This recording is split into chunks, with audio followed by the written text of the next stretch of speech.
Leader of the opposition को कि जब आप कोई चीज बोल रहे हैं तो उसको ऑथेंटिकेट करिए। और उनके 6 ऐसे पॉइंट हैं राष्ट्रपति अभिभाषण में जिसके समर्थन में मैं बोलने के लिए खड़ा हुआ हूं, जिसमें मुझे लगता है कि इस पूरे पार्लियामेंट का जो एक उद्देश्य है बनने का, जो कॉल एंड सगदर कहता है कि लीडर ऑफ द अपोजिशन वैसा होना चाहिए जिसको पार्लियामेंट्री स्किल के बारे में, रूल के बारे में, कंट्री के बारे में, देश के प्रधानमंत्री के बारे में, देश की स्वतंत्रता के बारे में, सॉवरेनिटी के बारे में पूरी जानकारी होनी चाहिए। और मैं बड़े ही दुखी मन से यह बात बोलने जा रहा हूं कि वर्षों बाद ये चौथा मेरा टर्म है। इस चौथे टर्म में मुझे पहली बार एक ऐसा लीडर ऑफ द अपोजिशन दिखाई दे रहा है जो दुनिया में भारत कैसे कमजोर हो, देश के कैसे टुकड़े हो, किस तरह की विदेशी ताकतों के साथ मिलकर यहां की सोसाइटी को बरगलाया जाए, गलत बयानी किया जाए। और इस पार्लियामेंट में 105 जो हमको मिला हुआ अधिकार आर्टिकल 105 में फ्री एंड फेयर डिस्कशन का, उस फोरम का मिसयूज करके पूरे देश को गुमराह किया जाए। इसीलिए आपके माध्यम से मेरा विपक्ष के नेता पर आरोप भी है और उनको चैलेंज भी है और आपसे आग्रह भी है सभापति महोदय कि मैं जितनी बातें कह रहा हूं उस सबको मैं ऑथेंटिकेट करूंगा।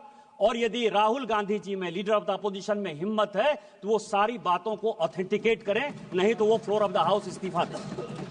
सबसे पहला सवाल उन्होंने 6 ऐसे पॉइंट के, मैं 6 विषय पर जो है आपके सामने और पूरे देश को ये बताना चाहता हूं।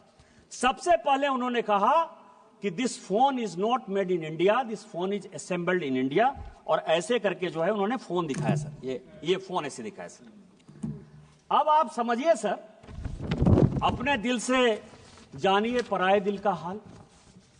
कांग्रेस ने इस देश को किस तरह से विदेशियों के हाथ गिरवी रख दिया, ये मैं कहानी बताना चाहता हूं। ये मैं पेपर लेकर आया हूं सभापति महोदय। ये ITA 1 जब चिदंबरम इस देश के वित्त मंत्री थे, चिदंबरम जी इस देश के कॉमर्स मिनिस्टर थे, 96-97 में इंटरनेशनल टेलीकॉम एग्रीमेंट ITA 1, ये पूरे देश को जानने का सवाल है। ITA 1 में उस वक्त केवल 14 कंट्री सिग्नेटरी थे। पूरी दुनिया में 195 कंट्री है। चाइना उस सिग्नेटरी नहीं था, उसका पार्ट नहीं था। लेकिन इस देश को बेचने के लिए जो सॉफ्टवेयर, हार्डवेयर, इलेक्ट्रॉनिक्स, टॉयज, ये सब जो पूरी दुनिया में बनाते थे मैन्युफैक्चरर, यूरोपियन यूनियन के दबाव में इस सरकार ने और उस तत्कालीन वित्त मंत्री ने पैसे लेकर उस एग्रीमेंट को साइन कर लिया। और क्या साइन कर लिया ITA 1? कहा कि कोई भी कंपोनेंट आप लेकर आ जाओ, कोई भी कंपोनेंट हार्डवेयर का, इलेक्ट्रॉनिक का, टॉय का, कोई भी लेकर आ जाओ, 0% ड्यूटी लगेगी, 0% ड्यूटी। और जब आप वो एग्रीमेंट साइन कर लिए, धीरे धीरे करके सभी चीजों पर 0% ड्यूटी हो गई। टॉय पर हम नंबर 1 हुआ करते थे, खिलौने सभी चाइनीज आ गए। जो ये मोबाइल है, ये मोबाइल चाइनीज आ गया, इसके जो इक्विपमेंट है वो चाइनीज आ गए। आपने जब देश को बेच दिया, संजोग से ये पीयूष गोयल जी आ गए, कॉमर्स मिनिस्टर हैं, तो रोपा पेड़ बबूल का आम कहां से हो? आपने देश को बेच दिया, गिरवी रख दिया। 2014 के बाद जब इस देश में माननीय प्रधानमंत्री बने, उन्होंने कहा मेक इन इंडिया को आगे करेंगे, हमारे देश में मैन्युफैक्चरिंग सेक्टर आगे जाएगा। सारी टेलीकॉम कंपनियों को उन्होंने कहा आज तो असेंबलिंग हो रही है। और पीयूष गोयल जी मुझसे ज्यादा बोलेंगे कि 2015 में जब ITA 2 आया कि इसको साइन करना है, तो माननीय पीयूष गोयल जी ने जाकर, इस सरकार ने जाकर माननीय प्रधानमंत्री जी के आदेश पर ITA 2 का सदस्य आज तक हम नहीं बने। और यही कारण है कि हम आज इस मोबाइल के नंबर 1 मैन्युफैक्चरर हैं। आप ऑथेंटिकेट करो। आप AI की बात कर रहे हो, आप प्रधानमंत्री को मैन्युफैक्चरिंग समझा रहे हो, प्रोडक्शन समझा रहे हो, कंज्यूमर समझा रहे हो। आपने जो देश को गिरवी रखा, आपने जो देश को बेचा, यदि आपके पास प्रमाण है कि माननीय प्रधानमंत्री जी ने यहां के मैन्युफैक्चरिंग सेक्टर को नहीं बढ़ाया, चाइना को उन्होंने बैन नहीं किया, आज चाइना को कंपटीशन यदि हम नहीं दे रहे हैं, तो आप ऑथेंटिकेट करो, नहीं तो आप देश से माफी मांगो कि आपने माननीय प्रधानमंत्री जी के इमेज को खराब किया। दूसरा बॉर्डर का सवाल है। फिर मैं कहूंगा सर, मैं कई एक किताब कोट करके आया, उन्होंने कहा बॉर्डर में चाइना जो है लेके चला गया। वैसे राजीव रंजन सिंह जी मुझे बहुत कह रहे थे कि चौकीदार वाला बात कहा और सुप्रीम कोर्ट के जजमेंट से जो है भाग गया। ऐसे ही भगौड़ा है, झूठ बोलने की आदत है, कभी झूठ बोल दिया और कहीं दबाव आ गया तो वापस चले जाते हैं। लेकिन इस देश के बॉर्डर और सैनिकों के लिए बहुत इंपॉर्टेंट बात है। क्या बात कहा उन्होंने सर, कि माननीय प्रधानमंत्री जी, जिनके पीछे वो तीसरी बार देश के प्रधानमंत्री बने, 140 करोड़ लोगों का जो विश्वास है वो माननीय प्रधानमंत्री पर है, इसीलिए तीसरी बार उनको प्रधानमंत्री बनाया। दुनिया के फोरम पर जब वो जाते हैं तो आज दुनिया में चाहे रूस यूक्रेन वार हो रहा हो, चाहे यूरोपियन यूनियन में परेशानी हो रही हो, चाहे इजराइल में परेशानी हो रही हो, फिलिस्तीन में परेशानी हो रही हो, पूरी दुनिया भारत की तरफ देखती है। लेकिन ये किसने पैदा किया? मैं लेकर आया हूं सर आचार्य कृपलानी। सभी को जानने वाला सवाल है। आचार्य कृपलानी कांग्रेस के बड़े नेता थे। उनकी वाइफ सुचेता कृपलानी जो है उत्तर प्रदेश की मुख्यमंत्री भी बनी। कांग्रेस पार्टी से आचार्य कृपलानी ने इस्तीफा क्यों दिया? यह देश को जानने वाला सवाल है। जब पंचशील के समझौते पर, हिंदी चीनी भाई भाई के नाम पर, जब नेहरू ने पंचशील एग्रीमेंट साइन करने का विचार किया तो आचार्य कृपलानी ने कांग्रेस में उनका विरोध किया। उन्होंने कहा आप देश को बेच रहे हो, आप तिब्बत को उसके साथ जाने के लिए मजबूर कर रहे हो, आप हमारे ऊपर एक दुश्मन को पैदा कर रहे हो और यह चलने वाला नहीं है और एक दिन चाइना हमारे ऊपर अटैक करेगा। इस गांधी परिवार ने नेहरू जी के नेतृत्व में आचार्य कृपलानी को ही कांग्रेस से बाहर कर दिया। इतनी ही बात नहीं, जब इन्होंने यह बात कही कि प्रधानमंत्री जी कुछ बोलते हैं और जो आर्मी के चीफ हैं या सेना के जो जवान हैं वो अलग बात बोलते हैं, मैं कोट कर रहा हूं सर, उस वक्त के जो एयर मार्शल थे, फील्ड मार्शल थे रॉबर्ट्स, उसने कहा पंचशील के इस सिद्धांत के बाद चाइना हमारे ऊपर अटैक करेगा और हमारी आर्मी इतनी मजबूत नहीं है कि हम उसका मुकाबला कर पाए। जब यह स्टेटमेंट बाहर आया, इसी फ्लोर पर नेहरू जी ने कहा कि आर्मी के जो लोग हैं वो गलत बयानी कर रहे हैं, मुझे अपने देश पर भरोसा है और मेरे पास इतनी सेना की ताकत है कि हम किसी भी देश का मुकाबला कर सकते हैं, चाइना क्या बात है। यह मैं उनका स्टेटमेंट 1960 का इसी फ्लोर ऑफ द हाउस पर जो है उन्होंने दिया है, उसको मैं कोट कर रहा हूं।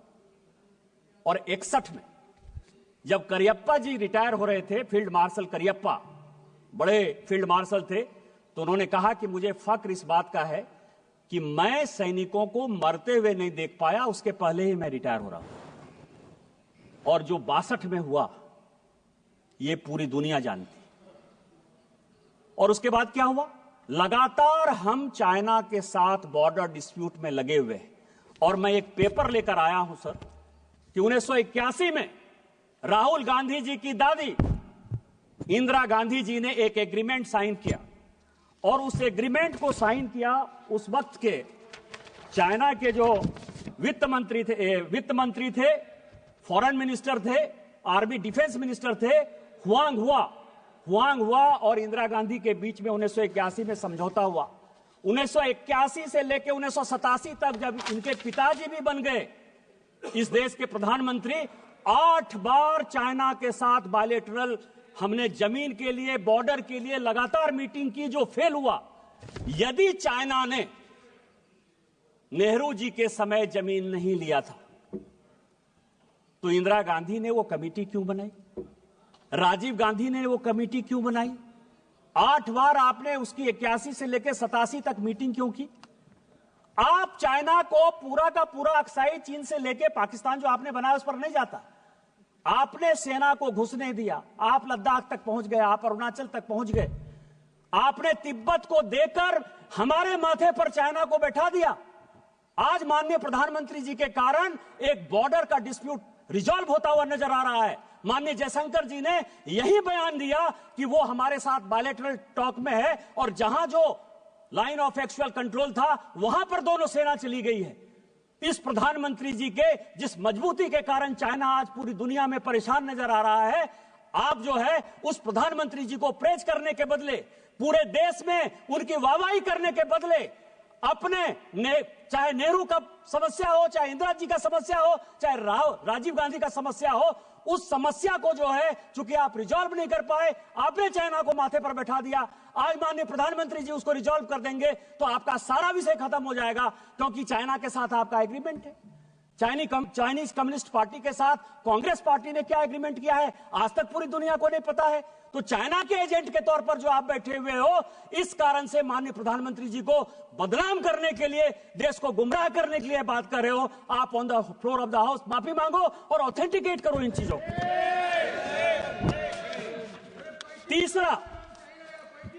तीसरा बात उन्होंने कहा सर जयशंकर जी के बारे में, अमेरिका के बारे में, कि हम जो है, जयशंकर जी लगातार जाते रहे कि माननीय प्रधानमंत्री जी कैसे जो है ट्रंप से मिलेंगे। आर्टिफिशियल इंटेलिजेंस की बात करते हो, कंप्यूटर की बात के 100वां साल जो है हम लोग अटल जी का बना रहे हैं। आपने अटल जी को भी कोट किया, मैं उनका बयान लेकर आ रहा हूं। उन्होंने क्या कहा सर? उन्होंने यह कहा कि कंप्यूटर का कोई बहुत बड़ा प्रभाव हमारे समाज में नहीं पड़ेगा। यही छोटा सा स्टेटमेंट है, यही उन्होंने भी कहा। फैक्ट है, कंप्यूटर का क्या इंपैक्ट पड़ा हमारे समाज में। आज अमेरिका में भी सॉफ्टवेयर में भारत के लोग ही तो मजबूत है ना, हमारा ही स्किल पावर जो है पूरी दुनिया में आगे है ना। यही बात तो कहा उन्होंने कि इससे रोजगार नहीं जाएगा, इससे रोजगार बढ़ेगा। आप उस जीवमृतात्मा देश के ऐसे प्रधानमंत्री जिनके बारे में आज भी पूरी दुनिया गर्व करती है और हम गर्व करते हैं कि भारतीय जनता पार्टी के वो प्रधानमंत्री थे, आप उनको भी नहीं छोड़ते हो।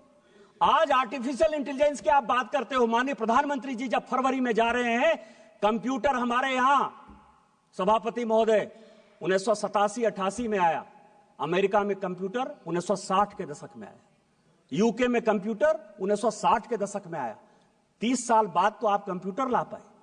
कोरोना के वैक्सीन में भी माननीय प्रधानमंत्री जी ने दुनिया को दिखाया कि हम दुनिया के साथ कंधे से कंधा मिलाकर वैक्सीन बना सकते हैं, और हमने बनाया। और आज आर्टिफिशियल इंटेलिजेंस पर भी माननीय प्रधानमंत्री जी ने पूरी दुनिया को दिखाया कि जितना आप आगे होने की बात करते हो उससे ज्यादा हम हैं। और अभी माननीय प्रधानमंत्री जी के कहने पर अश्विनी वैष्णव जी का आया है कि जो चाइना का डीप सेक है उसको हम 6 महीने के अंदर समाप्त कर देंगे और हम उससे बढ़िया आर्टिफिशियल इंटेलिजेंस बनाएंगे। डाटा हमारे पास है, मैन्युफैक्चरिंग हमारे पास है, बुद्धि हमारे पास है। लेकिन आप क्या कर रहे हो कि अमेरिका में जयशंकर जी गए।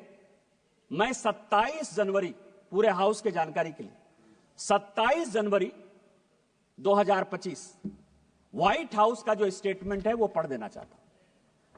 वो कहते हैं कि अमेरिका के राष्ट्रपति ने भारत के प्रधानमंत्री से बात की। व्हाइट हाउस का स्टेटमेंट है, देश का स्टेटमेंट नहीं है।